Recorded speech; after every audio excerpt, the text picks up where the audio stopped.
Greetings folks, welcome back to ShopTime. I'm Patrick Tipton and I'm working on the 1943 Willys MB tub.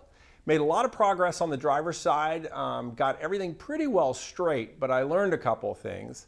When I started the project, I assumed that that rear corner was actually pretty much original, that it had been hit, but that it wasn't moved that far off of where it had originally been. Well, it turns out I get the side straight, and so the inner fender well fits in very well there. But what it's doing is it's twisting everything because that rear corner was bent in. So I'm gonna have to remake that corner a little bit. But I want a reference point. So what we're gonna do today is we're gonna straighten the passenger side rear corner. Remember, I removed the inner fender well on the passenger side. So I made a little jig, which I'll show you in a second, and we're gonna get that straight so that we can reinstall that back panel, put that other inner fender well in, and then I've got a reference point to make the driver's side rear corner again. So the old body guys talk about primary damage and sort of secondary damage. So in this case, the Jeep was hit in the rear and it damaged both sides of the rear panels. The secondary damage on the passenger side is the actual side panel itself. It's just buckled out.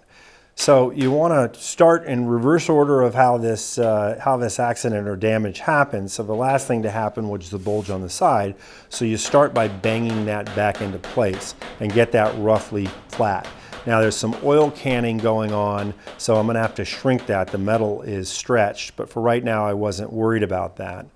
And so once that was more or less back in plane, what I'm doing here is moving back, and I built a form out of a piece of plywood that fits the corner correctly so that the inner fender wells will match up nicely and can be spot welded against the corner. So you'll see me using that form over and over again as I work the metal back down and get the corner correct so that the inner fender well will fit in nicely. This went pretty well. There was one really bad area of damage. I had to grind off some additional spot welds, and I took the little pick hammer and knocked most of that out. I can get the rest of that out, or most of it, but it'll clean up pretty well. And again, there's a lot of little work to do to smooth everything out and make it look nice, but for the most part, it came out really quickly, and the inner fender well we fitted back up fits very nicely. In fact, it fits much better than the driver's side, which we had assumed that the driver's side was okay metal in the rear corner and that the original flange back there was part of the original metal. Come to find out that that flange was actually added in the course of the repair that they did at some point. And when they did that repair, the Jeep rear was simply not straight. It was not flat. They shortened it by, a good half of an inch or something.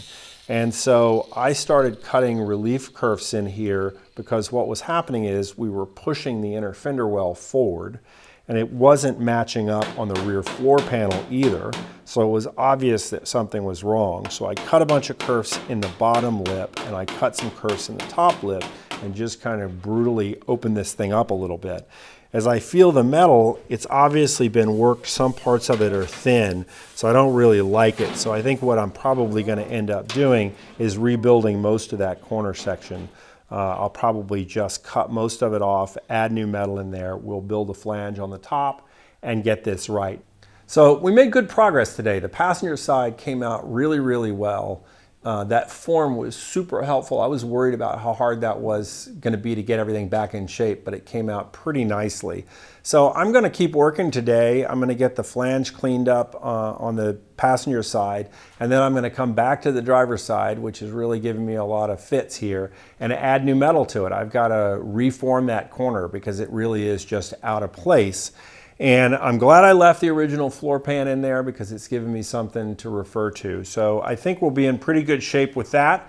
Once I get that finished up, I'm going to hopefully be able to mock this up, put the rear panel in place and make sure that I'm happy with how everything fits.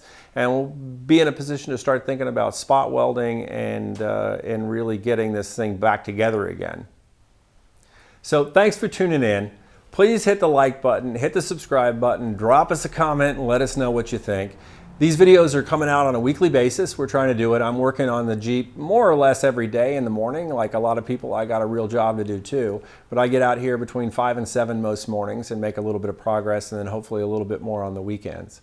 So Patrick Tipton, again, signing off. Keep those corners square, get out in your shop and get something done.